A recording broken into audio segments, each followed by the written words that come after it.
Kembali di Breaking News pemirsa, mulai hari ini kampanye terbuka resmi dimulai. Dan untuk membahasnya sudah bergabung bersama kami, pengamat politik Nyarwi Ahmad melalui sambungan Zoom dan Yeri Tawalian, juru bicara nasional Partai Perindo yang sudah hadir di studio. Selamat siang Bang Yeri dan Mas Nyarwi. Selamat siang Mbak Nadia, Pak Nyarwi. Selamat siang Yeah. Mbak Nadia, juga Mas Heri. Iya, kita mungkin ke Bang Nyarwi dulu ya Bang. Hari ini kan kampanye pasangan calon presiden dan wakil presiden resmi dibuka. Bagaimana Bang Nyarwi melihat gaya kampanye perdana masing-masing pasangan calon? Karena kan ini titik startnya berbeda-beda. Dan hari ini ada paslon nomor urut 2 Prabowo Gibran yang memilih belum akan menggunakan hak cuti untuk kampanyenya dan masih akan memulai kampanyenya esok hari. Bang Nyarwi. Iya, soal penggunaan hak saya kira itu juga sama, itu hak masing-masing paslon ya. Tetapi yang menarik kan sebenarnya masing-masing pasangan capres-cawapres ini pengen menunjukkan simbolisasi ya, semangat dari kampanyenya itu sendiri. Contoh ya, misalnya kalau Ganjar Mahfud gitu ya.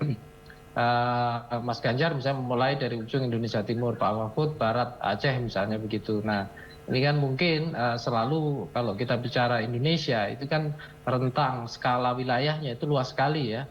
Jadi dari ujung timur sampai ujung barat. Jadi visi keindonesiaan kalau kita lihat di visinya ya, Ganjar Mahfud itu kan Indonesia unggul semangatnya saya lihat. Nah itu pengen ditunjukkan ke sana ya. Jadi kampanye ini juga menjadi bukan hanya sosialisasi ya, tetapi saya kira pengen menunjukkan simbolisasi dan ideasi gagasan ya, supaya masyarakat yang disapa itu bukan hanya sekedar menyapa pemilih yang suaranya terbanyak misalnya di Jawa gitu, tetapi juga semangat menyapa seluruh pemilih yang ada di Indonesia. Saya kira itu contoh ya. Kemudian juga sama gitu ya, Anies Muhaimin gitu.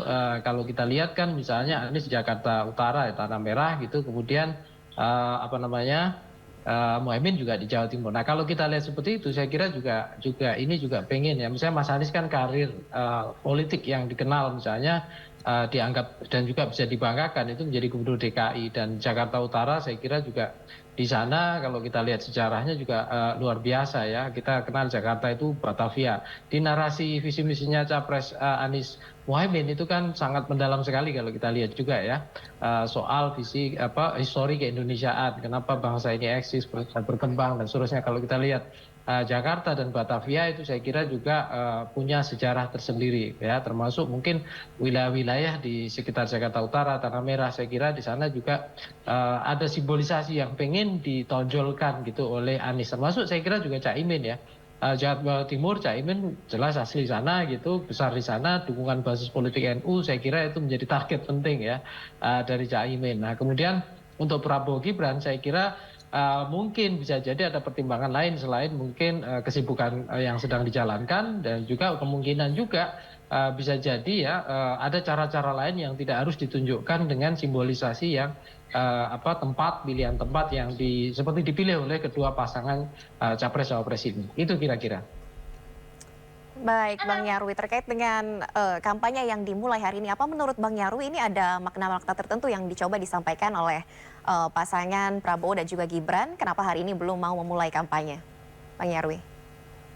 Ya, saya kira begini ya, terkait dengan pilihan-pilihan soal pasangan Prabowo Gibran yang belum menggunakan haknya atau momennya untuk kampanye, itu saya kira juga mungkin ya selama ini pesan-pesan kampanye politiknya itu sudah juga disampaikan ya oleh Prabowo dalam berbagai dialog gitu ya. Undangan kan saya lihat banyak sekali ke Pak Prabowo gitu. Dan belum lagi saya kira juga lewat tim ya yang bekerja sebagai juru bicara di kubu Pak Prabowo maupun Gibran.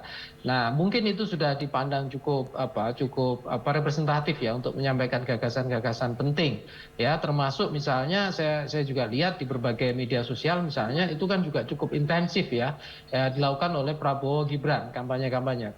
Di sini mungkin simbolisasi tempat itu tidak dilakukan hari ini. Mungkin beberapa hari lagi. Biasanya masing-masing capres-cawapres ya itu tetap mencari momentum yang terbaik selain simbolisasi tempat-tempat yang terbaik untuk melakukan kick off ya dari kampanye secara resmi. Nah, tapi kalau kita lihat ya itu kampanye yang dilakukan oleh para tokoh ini khususnya Prabowo Gibran, itu kan orang mengatakan sering kampanye permanen ya. Kampanye permanen itu artinya kampanye yang sudah dilakukan sudah dari dulu ketika Pak Prabowo sejak gabung Pak Jokowi gitu ya di pemerintahan, dan juga saya kira Mas Gibran juga di situ sebagai wali kota. Nah, kemudian juga kalau kita lihat kan ini juga kemudian seringkali untuk pasangan capres-cawapres ini itu kan mensimulasikan sebagai penerus ya pemerintahan Pak Jokowi. Ya, dan di beberapa kesempatan saya lihat penegasan-penegasan itu sudah sering dilakukan, dan ini yang seringkali sedikit ya bersenggolan atau bersinggungan dengan kubu Ganjar Mahfud yang juga sama-sama ada semangat pengen meneruskan dan perbaiki gitu, bahkan mengakselerasi gitu apa yang sudah dicapai oleh pemerintahan Pak Jokowi. Itu kira-kira. Baik, kita ke Bang Yeri mungkin Bang. Ini kan hari ini ada kick off kampanye yang berbeda-beda ya Bang Yeri. Tadi pasangan Anies Baswedan dan Caimin ini memulai kampanye yang berbeda. Kalau Anies ini di Tanah Merah yang katanya ini memang memiliki value yang tersendiri pada saat ia menjabat sebagai gubernur ini, karena warganya ataupun masyarakatnya ini memang yang mendukung ini dari Tanah Merah. Kemudian Caimin sendiri memulai dari tanah kelahirannya di Jawa Timur. Sementara pasangan Ganjar Mahfud ini memilih di daerah terjauh ya Bang Yeri ya, dari Sabang sampai Merauke. Ini apa maknanya sebetulnya Bang Yeri? Jadi ini luar biasa komunikasi politik dan simbol politik dari Ganjar dan Pak Mahfud, bahwa pasangan ini memulai kampanye dengan mengangkat semangat persatuan Indonesia. Jadi Sabang dan Merauke itu kan simbol dari persatuan Indonesia sendiri itu. Ada perbedaan yang mendasar antara masyarakat di Sabang, di Aceh dengan masyarakat di Merauke atau Papua. Nah, dan ini juga simbol dari seluruh rakyat Indonesia dari Sabang sampai Merauke nanti akan mendukung pasangan Pak Ganjar dan Pak Mahfud. Jadi lebih dari sekedar mengambil satu titik daerah, satu daerah mikro misalnya di Tanah Merah atau di Jawa Timur, tetapi pasangan ini mengangkat keseluruhan wilayah Republik Indonesia, keseluruhan wilayah Nusantara, dan sebagai semacam pernyataan politik bahwa pasangan Ganjar Mahfud itu siap untuk memakmurkan seluruh rakyat dari Sabang sampai Merauke, dari Merauke sampai Sabang, seluruh Indonesia itu akan disejahterakan oleh pasangan Ganjar dan Pak Mahfud. Jadi saya kira itu simbol politik yang disampaikan oleh Pak Ganjar dan Pak Mahfud, bahwa mereka sanggup untuk mensejahterakan seluruh rakyat Indonesia, dan energi mereka, mobilitas mereka itu sanggup untuk keliling Sabang, Merauke, Miangas sampai Timor itu mereka sanggup lakukan itu, dan saya kira ini menjadi komitmen dari pasangan Pak Ganjar dan Pak Mahfud. Oke Bang Yeri, tapi ini kan juga kita melihat bahwa tadi Caimin sudah ke daerah kelahirannya ini di Jawa Timur, Pak Ganjar dan juga Pak Mahfud. Apakah ini juga nanti masih akan melakukan kampanye lagi masing-masing ke Jawa Tengah dan Jawa Timur, Bang Yeri? Nah tentu, karena kan tadi itu simbol bahwa pasangan Ganjar Mahfud ini melihat Indonesia secara keseluruhan. Jadi ketika kick off pertama langsung di Sabang dan Merauke, itu publik langsung tahu, oh ini visi kenegaraan, visi persatuan, visi Indonesia secara keseluruhan itu akan dikerjakan oleh Pak Ganjar dan Mahfud. Lalu dari gambar besar, dari big picture-nya, lalu ke mikronya. Jadi saya kira pasangan ini mengambil langkah starting point yang sangat bagus dan akan mendapat dukungan dari seluruh rakyat Indonesia, bahwa mereka mulai dengan gambar besar, barulah ke gambar kecilnya, barulah ke mikronya. Pasti juga akan bahkan sampai ke desa-desa itu akan dikunjungi oleh pasangan ini, karena mereka sanggup dengan mobilitas dan energi yang luar biasa dari Pak Ganjar dan Pak Mahfud. Baik, kita kembali ke Bang Yarwi. Bang Yarwi, bagaimana Bang Yarwi melihat soal tren elektabilitas masing-masing calon, terutama dari peta elektoralnya, Bang Yarwi? Ya, di sejumlah data survei kan kita bisa simak bersama-sama ya, meskipun angkanya beda-beda ya. Contoh misalnya ada yang menyampaikan angka Pak Prabowo itu lebih dari 40, 42 atau berapa gitu. Ada juga yang masih di bawah 40. Mas Ganjar gitu ya sedikit ada mengalami koreksi atau tekanan, ya angkanya menurun sedikit gitu. Sementara Mas Anies juga dianggap ada yang mengatakan meningkat sampai 25 misalnya. Tapi begini, itu semua kan masih fluktuatif ya. Masih fluktuatif dan saya kira itu juga sampai masa kampanye itu pasti akan terus-menerus berubah. Karena saya sendiri beberapa kali melakukan survei ya, Mas Heri juga itu sebagai di partai saya kira juga tahu gitu ya bahwa pemilih itu hanya sebagian kecil ya, kurang lebih di bawah 20% yang sudah mantap ya dengan pilihannya sebelum masa kampanye. Selebihnya gitu biasanya itu ada kemungkinan berubah gitu ya dari masa kampanye sekarang ini misalnya sampai nanti menjelang di kotak suara. Jadi dinamikanya itu masih besar sekali, swing voter masih besar, makanya angka undecided voter pun masih bergeser di kurang lebih ya di angka 8% ya itu. Nah, ini saya lihat ya kampanye ini upaya mempersuasi ya para calon pemilih dan juga melakukan dialog dan diskusi. Kalau kita lihat kan para capres-cawapres ini udah beberapa kali diundang di kampus, di beberapa tempat, diundang kemudian diajak mengelaborasi untuk ide-idenya dengan berbagai pertanyaan juga. Nah, saya kira ini juga akan memunculkan ya katakanlah hal-hal yang mungkin berguna bagi pemilih secara umum gitu. Nah, di sini tadi Bung Jerry menyebut ya, misalnya Mas Ganjar dari Sabang sampai Merauke. Memang narasi yang ditonjolkan itu bagaimana membawa Indonesia itu menjadi negara unggul, negara yang lebih maju gitu. Nah, memang ada kecenderungan bobotnya itu secara simbolik ya, state centric itu sangat kuat gitu ya. Artinya Indonesia itu harus menjadi negara besar, negara yang mampu unggul di berbagai bidang gitu. Nah, ini berbeda dengan saya lihat khususnya ya, karena yang baru kita lihat hari ini kan yang kick off ya, itu kan baru dua. Satu dari Ganjar Mahfud, satunya dari Anies Muhaimin. Nah, beda dengan Anies, mulai Tanah Merah tadi, ini kan ada simbolisasi wilayah terpinggirkan. Jadi ini sejalan dengan temanya yang diusung oleh Capres Anies Muhaimin juga ya, isu-isu perubahan. Yang kemudian kalau kita lihat memang betul angka dan space untuk pengaruh elektoralnya itu masih cukup sempit ya, karena ini kan ada tingkat kepuasan Pak Jokowi yang masih sangat dominan ya, kurang lebih bisa di angka 70-an% itu ya naik turunnya. Nah, ini yang kemudian tampaknya gitu kubu Anies Muhaimin itu berusaha ya mengembangkan gelombang baru dengan starting point-nya salah satunya dari Tanah Merah, wilayah yang selama ini dianggap pinggiran atau bahkan terpinggirkan oleh asumsi-asumsi seperti itu. Jadi ini memang kampanye arena bermain narasi ya. Ini dan kemudian kita tentu akan lihat bagaimana masing-masing capres-cawapres ini pengen menunjukkan argumen utamanya dan meyakinkan masyarakat kita sejauh mana bahwa narasi yang mereka bangun itu betul-betul meyakinkan dan memang sama-sama tentunya kalau kita lihat pengen menjadikan Indonesia itu negara hebat, negara yang maju dan seterusnya. Tetapi memang cara dan sudut pandangnya memang beda-beda dan ini terlihat dari masa awal kampanye ini. Itu kira-kira. Ya, Bang Yarwi, kalau kita melihat peta elektoral ini kan 3 jumlah DPT paling banyak ini ada Jawa Barat, Jawa Timur, Ya. Jawa Tengah ya Bang Yarwi. Jawa Barat ini paling tinggi 35 juta DPT. Dan masing-masing ini saling bersinggungan. Ada di putaran 2019 Prabowo Subianto memang unggul di Jawa Barat. Tapi sekarang ini ada Anies Baswedan yang kelahiran Kuningan, Jawa Barat. Kemudian juga dari Jawa Timur ada 2, ini ada Caimin dan kemudian juga ada Pak Mahfud MD. Dan di Jawa Tengah ada Gibran Rakabuming yang sekarang menjabat wali kota Solo. Dan juga kemudian ini bagaimana untuk pergeseran peta elektoral ini mungkin Bang Yarwi melihatnya? Ya, saya lihat begini, tidak semua gitu, istilahnya basis kelahiran itu kemudian menjanjikan ya menjadi basis dukungan. Saya beberapa kali juga pernah buat survei soal itu ya. Dulu biasanya kalau di survei daerah itu putra daerah dan seterusnya.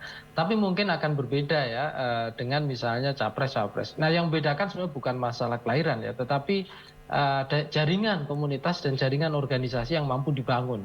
Ya, termasuk mungkin ikatan-ikatan emosional dan sosiologis yang terkait dengan daerah masing-masing. Nah, kita bisa lihat ya, Valeri ya, ini misalnya contoh yang Caimin ya, dari beberapa data survei gitu yang di awal-awal ya, mungkin juga sampai hari ini itu kan belum sepenuhnya dominan ya untuk mengerek basis dukungan Anies Muhaimin di Jawa Timur ya. Itu contoh, walaupun potensinya selalu terbuka, artinya masih berpeluang untuk tumbuh gitu ya. Nah, termasuk misalnya saya kira itu juga, tapi memang akan terjadi rebutan ya. Misalnya contoh Anies ya, Anies kan kalau kita lihat Mas Anies itu lebih besar di Jogja ya dibandingkan di Kuningan, walaupun lahir di Kuningan. Tetapi kemudian kalau kita lihat dengan proksi partai ya, di daerah misalnya Jawa Barat itu kan ada daerah di mana basis-basis PDIP kuat, Golkar juga iya, tapi ada juga Gerindra yang hari ini makin dominan juga. Seiring dengan itu juga basis-basis wilayah Prabowo yang itu saya kira juga dari pemilu ke pemilu sebelumnya Prabowo memenangkan ya di wilayah Jawa Barat dan itu akan menjadi tantangan. Tetapi memang di beberapa data survei juga terlihat ya itu Anies juga cukup lumayan besar di Jawa Barat. Tentu untuk Jawa Barat saya kira hari ini masih persaingan antara Anies Muhaimin ya dengan Prabowo Gibran gitu. Tetapi juga saya lihat upaya yang luar biasa dari kubu Mas Ganjar Mahfud ya melalui tim relawan untuk memperluas basis penetrasinya di Jawa Barat ini juga makin intens. Jadi Jawa Tengah tentunya juga begitu. Jawa Tengah memang dikenal kandang banteng ya. Posisi Mas Ganjar di sana memang posisi defense ya. Kalau kita lihat data-data survei kan seringkali disebutkan, ada yang menyebutkan sampai angka 60 lebih, 65 gitu ya. Tetapi kemudian ada potensi kemudian Gibran melakukan penetrasi untuk Jawa Tengah sehingga tadi saya katakan posisi defense itu Jawa Tengah memang perlu strategi khusus ya untuk Ganjar Mahfud supaya basis terutama Jateng DIY ya basisnya itu tidak mudah tergerus karena itu saya lihat sampai hari ini itu satu-satunya fondasi yang dimiliki ya untuk pilar kemenangan Ganjar Mahfud. Sementara pada Prabowo Gibran itu salah satu fondasi pilarnya adalah Jawa Barat gitu ya. Nah, yang Jawa Timur itu medan terbuka yang menjadi pertarungan ya. Khususnya sampai hari ini kita lihat di beberapa data survei juga itu data dari Ganjar Mahfud maupun juga Prabowo Gibran masih lumayan tinggi di sana gitu. Itu kira-kira. Baik, dari Bang Geri sendiri Bang, mungkin bagaimana nih upaya Perindo untuk menaikkan elektabilitas pasangan Ganjar Mahfud? Terutama ini kan untuk pemilih DPT nanti di 2024, ini kan memang jumlah pemilih pemula ini paling banyak. Yang kita tahu pemilih pemula ini di breakdown menjadi dua, ada yang baru berusia 17 tahun dan juga ada TNI Polri yang pensiun. Bagaimana upaya dari Perindo untuk menggait kedua kubu ini? Mungkin Bang Geri. Tentu Partai Perindo itu harus kembali kepada DNA dasarnya, yaitu berjuang untuk memakai politik buat kesejahteraan. Artinya politik kesejahteraan, memakai politik untuk kesejahteraan rakyat. Jadi kami bukan hanya bernarasi saja, tetapi juga ada aksi. Jadi narasi dan aksi. Kalau narasi memang kedengarannya enak, memang kedengarannya ideal, tetapi kalau tidak disertai dengan aksi, maka narasi juga akan hampa dan masyarakat tidak akan terima dengan baik di lapangan. Itulah sebabnya kami mempelajari sekarang ini apa sih yang menghalangi rakyat dari kesejahteraannya. Nah, yang kami temui di lapangan, keluhan rakyat paling banyak adalah soal pangan. Dengan adanya kekeringan panjang karena fenomena El Nino, maka harga bahan pangan pada naik semua akibat kekeringan itu. Lalu kami Partai Perindo menekankan kepada kepada kader-kader Partai Perindo di seluruh Indonesia untuk lebih dekat dengan masyarakat dan berikan kepedulian, bantu rakyat, bantu dalam hal pangan karena mereka lagi membutuhkan bahan pangan untuk menaikkan kesejahteraan rakyat di seluruh daerah. Jadi untuk menaikkan elektoral dari pasangan Pak Ganjar dan Pak Mahfud, saya kira sumbangsi dari Partai Perindo adalah langsung bertemu dengan rakyat, langsung melakukan aksi-aksi sosial yang diperlukan rakyat sebagai wujud dari perjuangan Partai Perindo untuk menjadikan politik itu politik kesejahteraan. Baik, ini kan tentang kesejahteraan rakyat, pemerataan pembangunan dan pemerataan ekonomi. Ini artinya menjadi visi misi utama pasangan Ganjar Mahfud ya Bang Geri ya? Betul. Kemudian bisa di breakdown lebih lanjut, apa saja kelebihan visi misi dari Ganjar Mahfud hari ini, terutama yang sudah disampaikan hari ini dalam kampanye pertama dari Sabang sampai Merauke ini, Bang Geri? Nah, yang luar biasa dari fokus visi misinya Pak Ganjar dan Pak Mahfud ini, Yang pertama adalah menciptakan SDM unggul. Kalau SDM unggul, maka harus terbebas dari stunting. Artinya SDM unggul itu dia sejahtera dari berbagai hal, dan saya kira ini yang diperlukan oleh rakyat di seluruh Indonesia.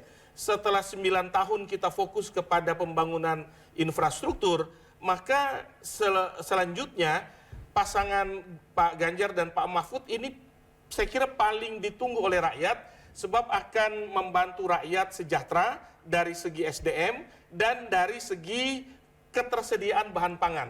Jadi visi misi dan program yang sudah disiapkan oleh Pak Ganjar dan Pak Mahfud itu sangat holistik dibanding yang lain dalam hal penyediaan pangan untuk menciptakan SDM unggul dan untuk keunggulan ekonomi. Dan saya kira itu sudah dilakukan oleh Pak Ganjar sewaktu menjabat di pemerintahan daerah dulu ya. Jadi yang dilakukan sekarang oleh Pak Ganjar dan Pak Mahfud itu sebenarnya bukan kampanye akan saja, tetapi pencerminan dari apa yang telah mereka lakukan sebelumnya sewaktu menjadi kepala daerah, khususnya dari Pak Ganjar.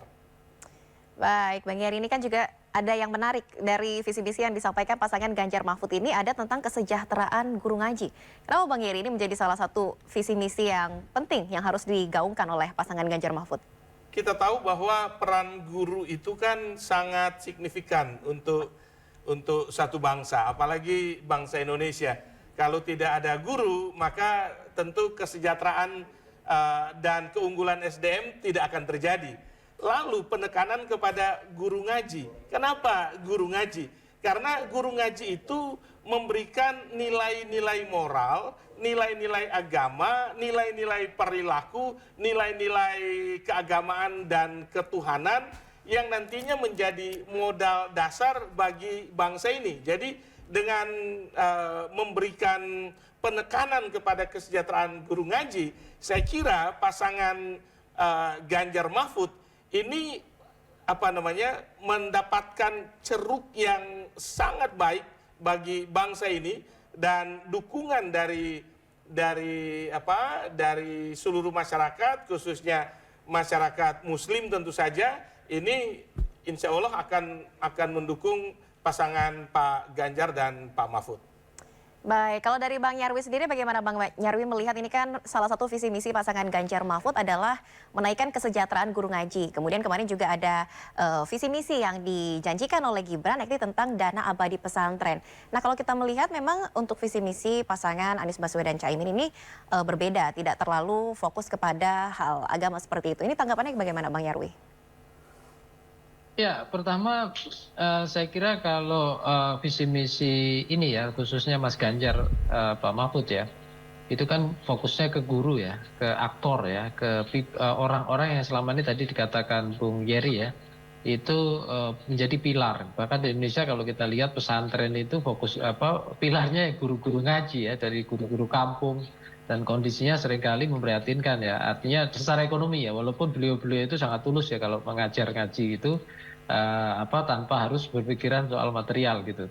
Nah, tetapi saya kira masyarakat itu paham betul bahwa sekarang keagamaan, tradisi, budaya dan lain-lain itu kurang istilahnya dengan adanya fokus ke guru ngaji, saya kira itu target pasar yang bagus ya, Pak Yeri ya. Itu jelas itu segmennya di Indonesia banyak sekali guru-guru ngaji yang saya kira belum banyak terperhatikan ya. Itu. Nah tadi yang misalnya yang khusus Prabowo Gibran dana abadi pesantren. Nah di sana fokusnya saya lihat kepada pesantren ya. Biasanya kalau guru ngaji itu nggak hanya pesantren di kampung-kampung. Nah ini fokusnya ke pesantren-pesantren, dan itu juga penting karena selama ini banyak pesantren-pesantren juga itu seringkali harus survive ya, berusaha untuk katakanlah membiayai proses pendidikannya dengan berbagai cara, termasuk dengan mengembangkan usaha yang itu kadang-kala juga tidak mudah gitu.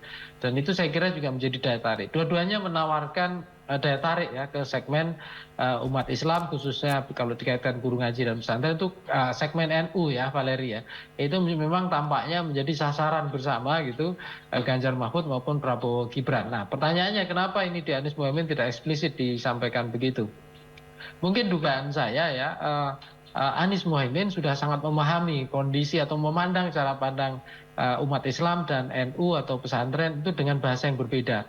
Jadi bahasanya mungkin ya kita belum mendengar secara eksplisit, tapi kita berharap tentu saja ada argumen-argumen yang penting ya yang disampaikan di sana. Tetapi kalau kita lihat dari sisi pemasaran politik ya, upaya yang dilakukan Anies Mohaimin terhadap basis pemilih pesantren saya kira masih sangat cukup intens ya, apalagi misalnya Caimin